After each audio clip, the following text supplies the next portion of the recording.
The Standard Deviations podcast is a weekly production that looks at money, mind, and meaning, all through a psychological lens. Each week, psychologist and New York Times bestselling author Dr. Daniel Crosby interviews a fascinating new guest, experts in everything from finance to literature to wellness. When was the last time you splurged on something when you knew it probably conflicted with one of your financial goals, like paying down debt or saving for future fun in retirement? Well, if you do this, you're not alone. It's because of present bias, or to use the psychobabble term, hyperbolic discounting. As humans, we have a tendency to let the immediate rewards of the here and now win out over a desired future reality. To learn more, check out the Cash Dash Dash, a planning tool brought to you by the Guardian Network to see just how much your short-term spends might be impacting your longer-term financial goals. Play today by visiting www.livingconfidently.com/play. Hello and welcome to the Standard Deviations podcast. I am your host, Dr. Daniel Crosby. I am joined today by Iván Watanabe, who is the managing partner at Opus Private Client in New York City. Iván is a graduate of Holy Cross with degrees in political science and Spanish literature. He was named to El Mundo magazine's Latino 30 Under 30. And as the son of a Venezuelan mother and a Japanese father, he enjoys working with a diverse clientele. Welcome to the show. Hey, I appreciate it, Dr. Crosby. Good morning. Yeah, good morning. Good morning to you. So we always like to start off by talking about trying to humanize this a little bit. So if you could tell us something about you, very impressive bio, but what's something about you that doesn't show up on the professional bio that might be of interest to the listeners? Sure. I think maybe because my dad is Japanese, maybe not all that surprisingly, I practiced martial arts for many years. I'm a first degree black belt. I haven't practiced martial arts in quite some time. Maybe a little bit more surprisingly to those who know me, I was an avid singer in middle school and high school. So I was an active participant in a cappella, glee club, and other singing groups, and joined a group in college, and then quit pretty quickly after I realized how much of a time commitment it was. But back in the day, I was a pretty avid singer. So my father-in-law is a black belt, which kept me very honest early on in the dating process. So that's very, very good, very cool. So any kind of a cappella group always has to have some punny name. So we're going to need to know the name of your singing group there. Oh, what was the name of the singing group? Oh, this is embarrassing that I don't remember. God, I think the Brookstones. I can't remember.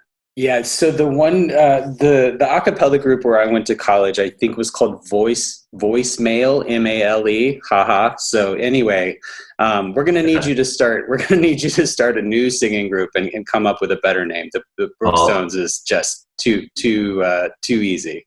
Too easy. Yeah, it's terrible. I'm gonna regret that for sure. Well, longtime listeners of the show will know that I was in a punk band in high school, and we were very terrible. And I cannot even share the name of my band. So you're doing you're doing better than I was. So your father is Japanese, your mother is Venezuelan. So that had to have made for a fascinating growing up. So culturally, how did these two cultures blend? And tell us a little bit about your growing up and the intersection of these cultures with the American culture. Yeah, it was, I had an awesome childhood. I think I spent the summers when I was younger going to Venezuela and living with my cousins and family in Caracas. So every summer I'd go there, we'd go to the beach, we'd travel, I'd get to see the city. They taught me Spanish, and it was just a wonderful upbringing. To get introduced to my Venezuelan side. And then my father, when I was younger, sent me to Japanese school on the weekends. So as a good Japanese Asian child growing up, we had to go to school on the weekends. I absolutely hated it though. I remember taking class pictures, and it was very obvious that I was the only kid with both parents not being fully Japanese. And so I got a real suntan during the summertime. And if you ever take a look at the pictures of me as a kid, I was really, really dark next to all these other fully Japanese kids. So it was interesting. But I think like any other family, we bonded over food, right? Arepas were really common in my household. I ate a lot of sushi. My dad was telling me the other day that I think I had my first taste of tobiko, which is flying fish roe, at 3 months old. So he did a really, really good job of making sure that I had both cultures constantly present when I was growing up. Yep, my wife is Norwegian, and my children, much to my horror, all love cod roe that's like squeezed out of this metal toothpaste looking tube. So we always have a giant tube of cod roe in my refrigerator. Very early. So bonded over food, had these two diverse cultures from a very early age. Did you feel a part of mainstream American culture growing up? Were there any messages you got from sort of the broader American culture that conflicted with the messages you were getting inside your home, especially as it had to do with money? My parents did a really, really good job of integrating, American culture in our household. And I think my mom was really, really curious about other people, other cultures, other ways of life. She really finds people to be super interesting. And so, she was never shy about, introducing other types of food or other cultures, or sharing our cultures with, my neighbors, for example, and letting them know about the foods that we ate, about what's interesting about our cultures, telling them about Venezuela, about what it was like to grow up in Japan. I think the only conflicting aspect really was sort of sharing of finances, right? And, I think in the Venezuelan household, in a lot of Latino communities, money's not openly discussed at home. And, how much your parents made is not something that's commonplace to be discussed. Where I think some of my other friends growing up, their parents were super open about, how much money they made, or, what they were doing with their finances, or saving inside of a 401k. So it wasn't something that was discussed at home at all. And, I had to kind of learn that over time through reading and just being curious on my own. No, you talked about how in Latino families that it was common not to talk about money as much. How about in the Japanese front? Was that the same there, or was it different there? It was, for me personally, it was different. My dad, didn't really talk a lot about money, didn't talk a lot about finance. He did teach me business when I was a child. So we used to trade baseball cards, and we would collect baseball cards and go to baseball card shows. He taught me the value of earning money, saving money, understanding, how to make a deal, where to find value in certain items. I definitely got that from my dad, for sure. Yeah. How old are you now? I'm 33. So I'm about 7 years older than you, but we both grew up in the absolute height of the baseball card bubble. So I think people from about my age to about your age were just in the absolute thick of things and using the Beckett's price guide. And I often have thought that those early days of trading baseball cards and trying to arbitrage baseball cards, that misspent youth trying to arbitrage baseball cards led me down a path to become a finance guy. So it's fascinating. Fascinating to do the same. It was super interesting, reflecting back on those times. I don't do it often, or often enough, I would say, but how we would go to the tables, set up a table, understand the pricing. And again, I was probably 11, 12 years old dealing with, middle-aged men trading baseball cards for cash and figuring out, where there were opportunities for me to make money. And I think it really started back then, this passion of understanding values of dollar, also, the markets, and how to save money. How to continuously save money.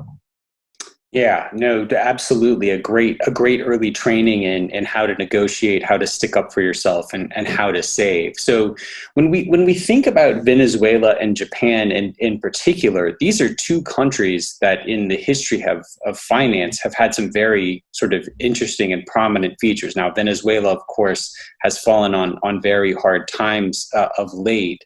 How is your family in Venezuela doing? Do you still keep in contact with lots of folks in Venezuela? And what have you learned about markets and about finance from observing their experiences there? Yeah, it's a great question. My family, thank God, they're all doing as well as can be expected for a population that's really been forced to leave their home. And at a time, for those who don't know, Venezuela was one of the richest countries in the world, and now is probably one of the poorest. And a majority of my family has been forced to leave Venezuela and now live all over the world. So, middle-aged and above. I mean, my cousins in their 30s, aunts in their 60s and 70s being displaced to start a brand new life at that stage in Chile, Ecuador, Spain, here in the States. And so it's been an incredible thing to watch my family be displaced, but I'm super proud of the way they've all rebounded and have been able to start, brand new life for themselves. From a planning perspective around finance, I think it just continues to reiterate the power of saving and to have a skill set that can translate to wherever you'll end up. We all take advantage, or I think many of us take for granted how strong the U.S. economy has been for those that have grown up here. And, knock on wood, I think, I'll bet on the U.S. all day long, but I won't take it for granted the ability for the economy to always be strong. You just never know. And so those who have planned accordingly, have saved, can start anew if they need to. Well, thank goodness your family is doing well, and it's a testament to their strength that they've been able to uproot and make such a success of themselves that way. But I do think it brings something to our awareness. Like you said, Venezuela was one of the wealthiest countries in the world for a time, and it shifted so rapidly. And I think that even in the U.S. and us here in the throes of COVID-19.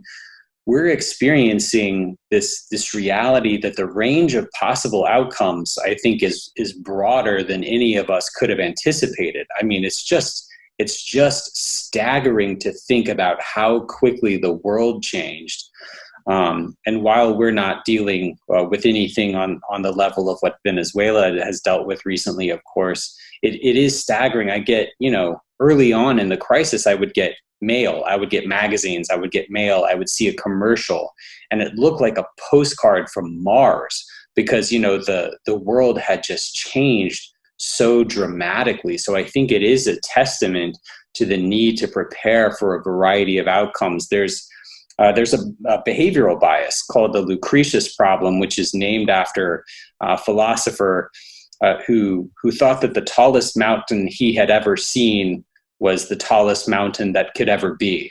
People tend to confuse the most dramatic thing they've ever seen with the most dramatic thing that could ever be. And right. I think things like COVID-19, things like what we've seen in Venezuela tell us that the range of possible outcomes is maybe better and worse than we might anticipate. Yeah, absolutely. I think, what's been present for me during this is that we are in control of very little. Yeah. And, absolutely. the only thing we can really do is focus on the things that we can control, and everything else, you've got to be able to react and adapt as quickly as possible during things that, are totally out of our control. Now, Japan, turning our attention to Japan is sort of a famous example of a market that can get overheated to the point where it can take decades and decades to recover, and in some cases may not recover after decades and decades. The real estate bubble, the market bubble in Japan got so pronounced that it's taken decades and decades to even get back to a semblance of where it was. What lessons can we learn from Japan? And I don't know how strong your ties to Japan still are, if you've visited much, if you still have family there. But what are some of the lessons, the financial lessons to be learned from the Japanese economy? I recently went back about 2 years ago. I went to Japan with my family, and they're a resilient country. I think they are so rooted in culture and so rooted in integrity in the way they operate, in efficiency, that they continue to harp on that. And in really, really rich in tradition. I think the only thing that concerns me is innovation. Are they behind the times in innovating? And because they're so rooted in tradition, are they going to be able to adapt when the world changes? Are they going to be able to adapt as things move very, very, very quickly? And will tradition hold them back? I'm not really sure what that looks like going forward, but it's almost as if one of their largest strengths and one of the most wonderful aspects of their culture could be their detriment as well. Yeah, it's fascinating. Just as a psychologist, one of the things that I took from my brief career as a psychotherapist is that any strength overextended can become a weakness. So you can see how culturally a reliance on tradition, a reliance on the past can be a source of real strength and resiliency, but it could also be a source of stagnation. I think, in America right now, I think we're, our freedom-loving nature has a ton of upside, but it also has made us a tough group to wrangle as we try and fight against COVID-19. You've got a lot of people who want to express that freedom in a lot of different ways. So I think any sort of cultural imperative or any sort of cultural tendency overextended can become problematic. And I think that's true on the micro basis too. Interesting to think about each of us in our own professional development and how we can, take those strengths, apply them broadly, but not apply them so broadly that they become problematic. Yeah, absolutely. So in your work at Opus Private Client, you work primarily with first and second generation families. For the listeners, what are some of the specific unique strengths and also the unique concerns of immigrant families? Yeah, I think it really depends on the communities. Right. I think there are some communities that really play wealth as a team sport. So you look at the Asian community or the Jewish community, they do a phenomenal job of inviting their friends and family into their investment ideas. They're really open. If they have a real estate deal, they're inviting their friends and family to participate in that real estate deal. And I think as a community, they are really trying to build wealth as a whole. It's a huge strength of those communities. And I think the Latino community, money's kind of been taboo subject in the household, as I mentioned before. So, really trying to change the narrative around that and introduce the concept of discussing finances with your friends and family, sharing those ideas. For the most part, I think the common theme around first and second generation families is they're generally open-minded around new concepts. They don't have a lot of preconceived notions around the way that wealth grows. And really it's sort of that double-edged sword again. They care a ton about their families. But what that causes for many immigrant families when we do their planning is many of them are stuck in that sandwich generation. So they're trying to raise their children, but because of the way they view family, they would never even fathom sending their family to a nursing home, for example. So having to take on the burden and the cost of the care for their elders is something that we have to build into every plan where, some other communities, maybe that's not so relevant. Yeah, I lived in Southeast Asia for a couple of years, and the thing that I heard again and again from folks in the Philippines with respect to Americans was that they thought it was just monstrous that we had retirement homes. Like it was just unfathomable to them that you would put your elders, outside of your home and have other people take care of them. So understanding if you're from the majority culture in America, understanding that different cultures don't view this the same way that the majority culture does is going to be an important part of a financial plan.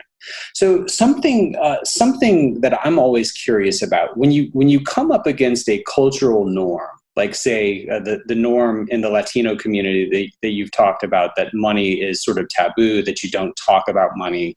But let's say you have a need to talk about money in a planning or an advice concept. How do you get past something so deeply ingrained in a way that is still respectful of the client's autonomy and still respectful of their culture? How do you manage that crossroads, I guess? One of the first parts of our conversation that we have with most families is just sort of, tell me about your understanding of money and how was money treated when you were growing up. It gives us a really good sense as to how open people are to discuss their finances. Some you'll sit down and they'll be an open book right out the gate, and others are very much guarded. And so my question to them is, what was their experience with money growing up? So I can have some general context to build around. And I'm very, very open and transparent when I'm having these conversations to say, who are the other people that we need to involve in our planning conversation? Who do you run your ideas by? And, are your parents going to be a concern of ours in an important sort of an important part of your overall plan as we build this out? And just asking those questions very directly, I think, open up an entire dialogue. We can only be as good for our clients as the information that they share with us. So asking a lot of open-ended questions is critical. Because I need all the information. I want to know what keeps them up at night. I want to know how they grew up with money, if they have certain hangups about certain things, if their parents are very involved in their decision making. I want to know everything so that I can make sure I tailor the conversation to ultimately derive the best plan for that particular household. So you bring up a great point here. When I was training to be a therapist and was getting training in culturally sensitive approaches, one of the tensions was always, on the one hand, having some basic knowledge of the various cultures with whom I would be working, so I could be sensitive to, aware of, and respectful of those cultures. But then simultaneously understanding that there's more variance. There's a great deal of variance even within cultures, right? There's a great deal of individual variance. I mean, every one of us is sort of an amalgamation of different cultures. And so, my culture and your culture might look very different on the surface, but they might have more in common than one would suspect once we get down to it. So I think it's, imperative for financial advisors to understand that you need both of these things. You both need a general awareness of and respect for the various cultures with whom you'll be working.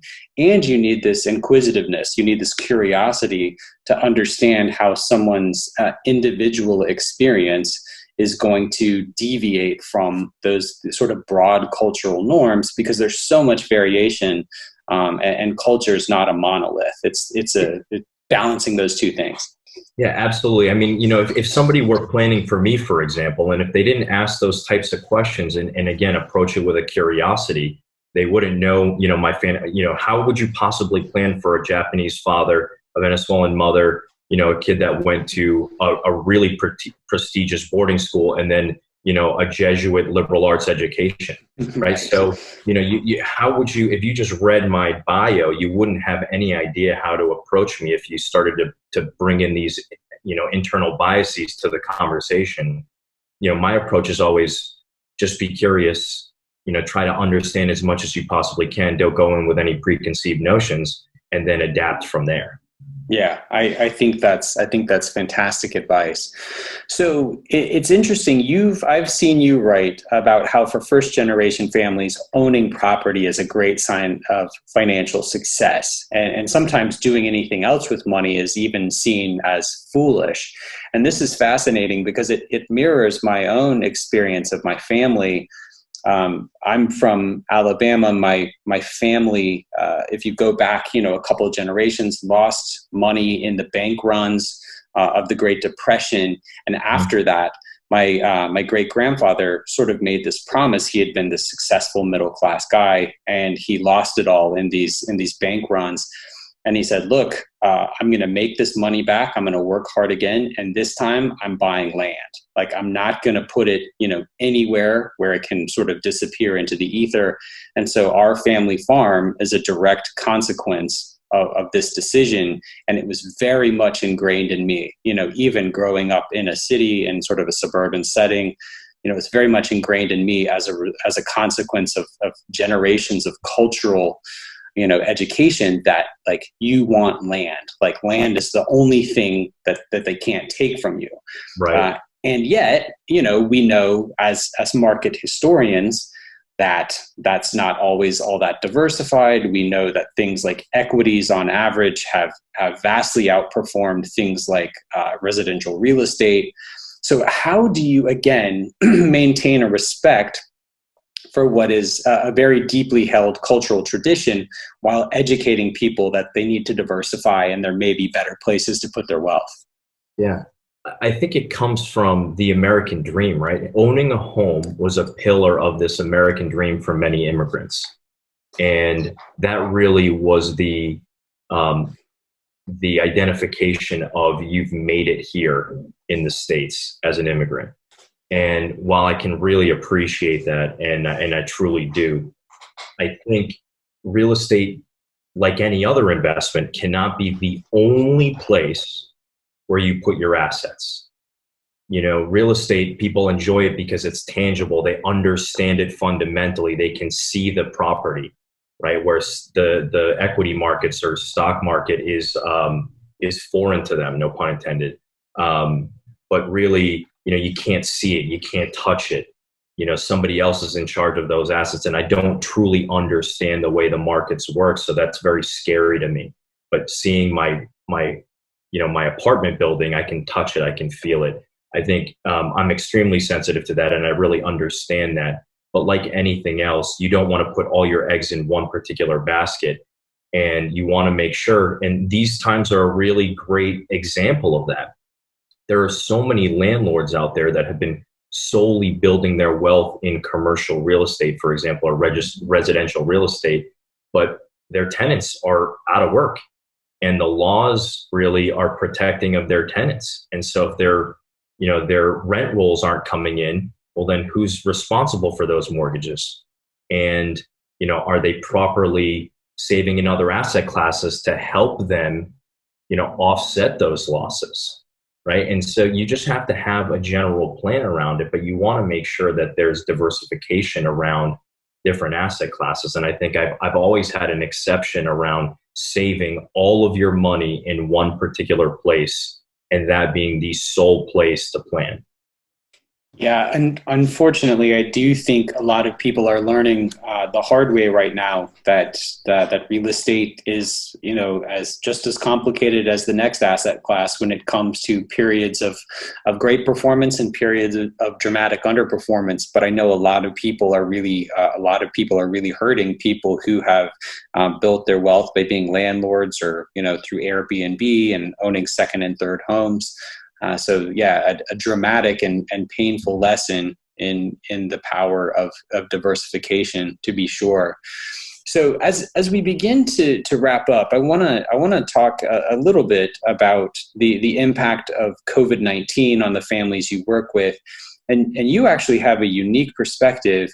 Because your wife is herself a doctor who is on the front lines of this battle. Can you talk about what you're seeing from New York and how the experience of your clients and perhaps even your wife has impacted the way that you think about the world of finance and the world of planning?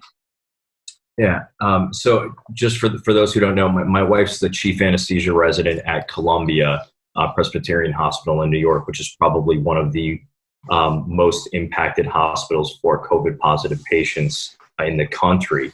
And it's an extremely interesting and scary time for everybody, regardless of their financial situation. Even my most wealthy clients are directly impacted by seeing their family members test positive, pass away, have to plan a funeral, not be able to bury their loved ones, not be able to visit their parents in another country, and seeing the impact for them, abroad, not being able to travel to go see their family. I think regardless of wealth today, everyone is impacted both physically and mentally from what's going on. And, I can't help but think about the importance of saving from a financial aspect. And it's never become more apparent to us that you want to make sure that you have plenty of money saved for the unexpected, and that you want to be planning for the unexpected as soon as possible. Unfortunately, my wife's seeing patients pass away on a very regular basis at the hospital, having to have power of attorney conversations and health directive conversations when people didn't have these documents already in place. And those are things that you should not be thinking about as a family when you are worried about the well-being of your loved ones receiving the health care that they need. So, really it reminds me that life is very, very random, and we can't plan for every unexpected event, but we have to do our best to not put things to the side and wait for them to someday magically be the right time to figure it out. Yeah, it's a great point. It's been incredible to me to see what money can and cannot fix in the midst of this. And I mean, there's no denying that money is in some ways an insulator. Those who have savings, those who have food storage and, an adequate rainy day fund are certainly able to ride this out better than those without those things. But it's also a testament to, again, the randomness of life, like you talked about, and the fact that there are some things that, money just cannot fix. And those are real problems. And there are people I know in this world of finance that are billionaires that are riding this out in much the same way that the rest of us are. So I absolutely, please say thank you to all of us, to your wife, for the important work that she's doing. Our thoughts and prayers are with her and the rest of the people, from the doctors to the scientists to the people who are, bagging groceries, to anyone that's on the front lines of this fight. We're just so appreciative. So thank you for sharing her experience and her perspective. As we close out today, Iván, we always end with sort of a free association portion where I just ask you a couple of quick questions and you just tell us the first thing that's on your mind. So if you're game, we'll jump in. Sure. Just one-liners? Just shortish. I won't hold you. Shortish, right? Best piece of financial advice you've ever received? Savings rate beats rate of return. There you go. The more you can control in how much you save is more important than the rate of return that you receive on the money. Yeah, you win by controlling the controllables, right? Your rate of return is not controllable. Your savings rate, much easier to control. What beliefs or practices around money do you observe among your first and second generation immigrant clients that you wish would be incorporated into the broader American money culture? That's a really good question. I think open-mindedness, not subjecting yourself to old adages that, may have rung true decades ago, but today are not so applicable. I wish people were just a little bit more open-minded and allowed us to prove out, through economic principles that an old adage may not still ring true. Perfect. And the last one, I will be straight up with you, is just pure selfishness on my part, because when this whole thing is over, the first place I want to go is Japan. It has been on my list forever. It's been on my son's list. We really want to go. So what is the must-see place to visit in Japan? Besides Mount Fuji, there is a place called Hakone, which is a lake not too far away from Mount Fuji. And it's an absolutely stunning lake. You take a boat across the lake, up this mountain, this Hakone mountain, and you can see Mount Fuji and the lake. It's one of the most beautiful places I've ever been. Wonderful. Hakone. Thank you. It is on my list now, and I will send you a picture when I make it there once we're all back in airplanes. So Iván, thank you so much for joining us. If people want to learn more about you and your practice, where can they find a little bit more about you?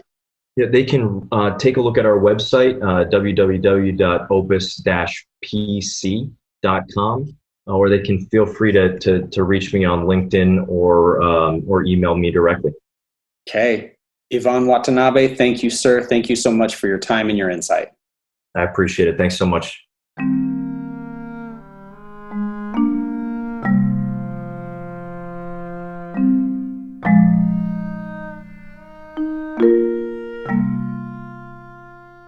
All opinions expressed by Dr. Daniel Crosby and podcast guests are solely their own opinions and do not reflect the opinion of or endorsement by the Guardian Life Insurance Company of America, Guardian, and its affiliates, subsidiaries, employees, and agents, including Park Avenue Securities and the Guardian Network. This podcast is for informational purposes only and should not be relied upon as a basis for legal, tax, and investment decisions. The opinions are based upon information participants consider reliable, and Dr. Crosby and Guardian are not responsible for the consequences of any decisions or actions taken because of the information provided. Guardian copyright is a registered trademark of the Guardian Life Insurance Company of America. All materials are subject to United States copyright laws. Copyright 2020 Guardian. Iván Watanabe is a registered representative and financial advisor of Park Avenue Securities, LLC, PAS. Securities products and advisory services offered through PAS, member FINRA, SIPC. Financial representative of the Guardian Life Insurance Company of America, copyright Guardian, New York, New York. PAS is a wholly owned subsidiary of Guardian. Opus Private Client, LLC, is not an affiliate or subsidiary of PAS or Guardian. Guest speakers and their firms are not affiliated with or endorsed by PAS, Guardian, or Opus Private Client, LLC, and opinions stated are their own. Opus Private Client, LLC, is not registered in any state or with the U.S. Securities and Exchange Commission as a registered investment advisor. CA Insurance License Number 0H44206, 2020-98356, expiration 04/22.